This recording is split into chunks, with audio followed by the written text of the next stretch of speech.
The cold night air seeped through the cracked windows of the old Toyota Corolla parked just beneath the flickering streetlight outside St. Jude's Children's Hospital.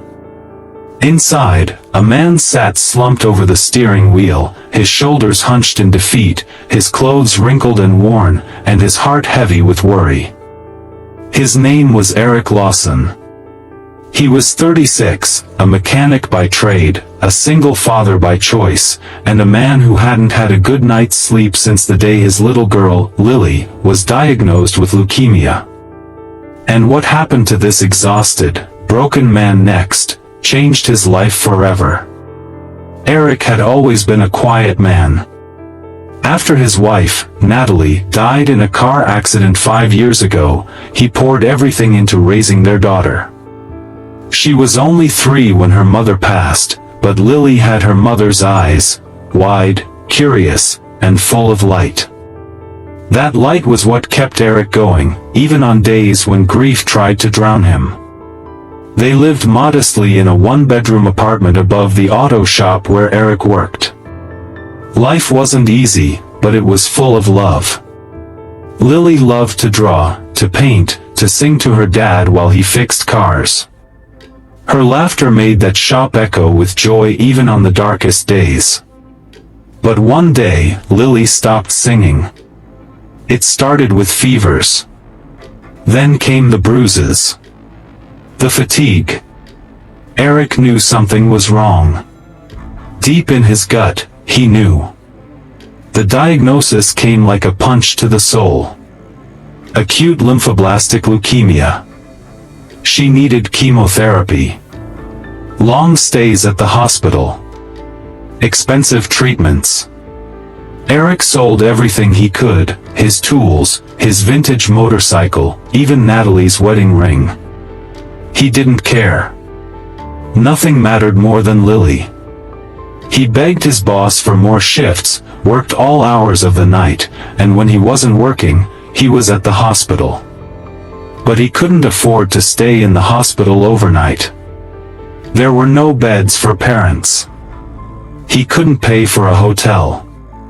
So, night after night, Eric parked his car just outside her window, leaving the dome light on so she could see his silhouette in the dark. Lily would wave to him from the window when she wasn't too tired. And he'd blow her a kiss. Every single night. Nurses began to notice. They'd see him in the morning, his back stiff, his eyes red, his hands numb from the cold, walking into the hospital with Lily's favorite stuffed bunny in one hand and coffee in the other. He never complained. Never asked for help. Just smiled and said, "She's my girl. I'd do anything for her." But one nurse noticed more than the others. Her name was Claire Monroe. She was young, in her late 20s, and had only recently moved to the city. She was kind but sharp, the kind of person who saw through people's walls. Every evening, she'd pass by Lily's room and notice the little girl waving to the shadow in the car. Claire would press her palm to the glass and silently admire the love between the father and daughter. Then came a particularly rough week. Lily's body didn't respond well to the new round of chemo. She was pale, weak, and barely opened her eyes. Eric didn't move from the hospital lobby for days. He couldn't eat. Couldn't breathe. One night, it rained. Not just rain. A thunderstorm. Wind lashed the parking lot, and water poured in sheets from the sky. Claire had just finished her shift and was walking to her car when she saw the old Corolla, shaking slightly under the onslaught. She saw the shape of a man inside, motionless, head pressed against the steering wheel. She stood there for a long moment, heart aching.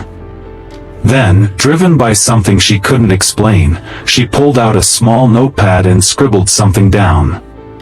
She tore the sheet, walked quietly to the car, and slipped the paper beneath the windshield wiper.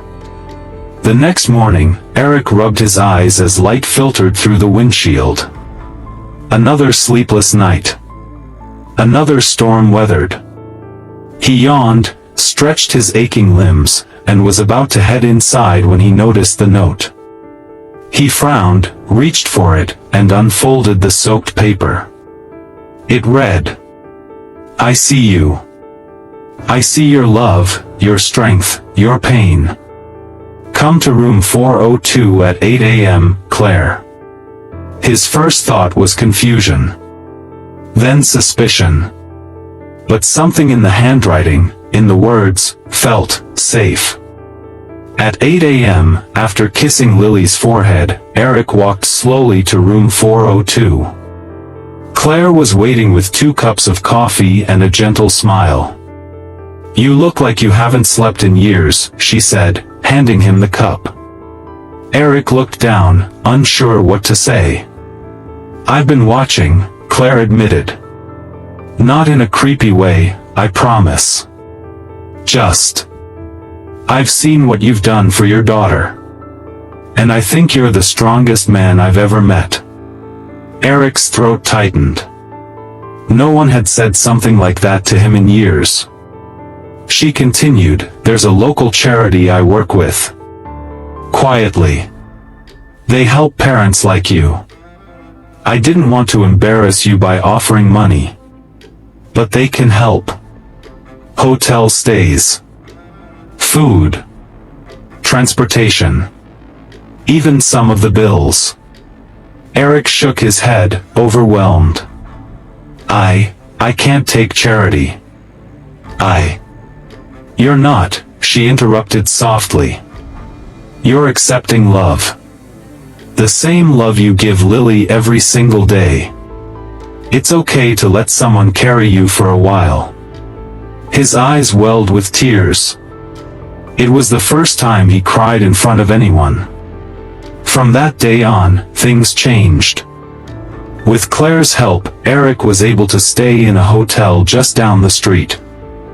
He got warm meals, clean clothes, a bit of rest.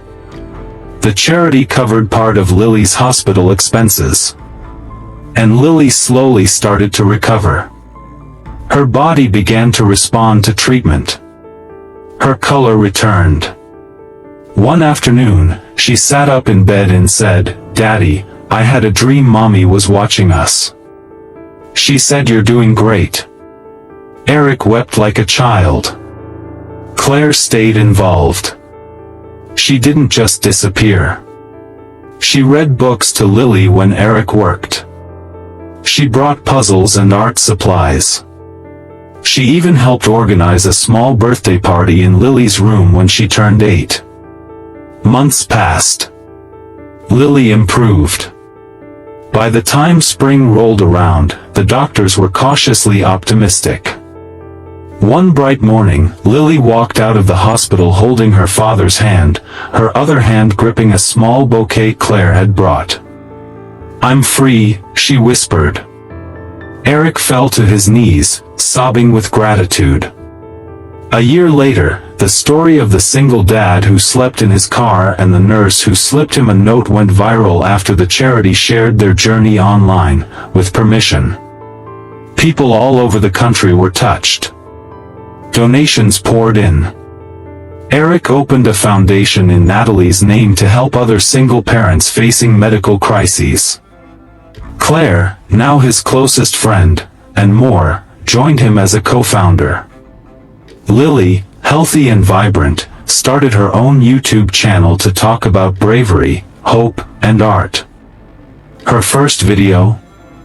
A drawing of her daddy's car under a hospital window with the words, "My hero slept here."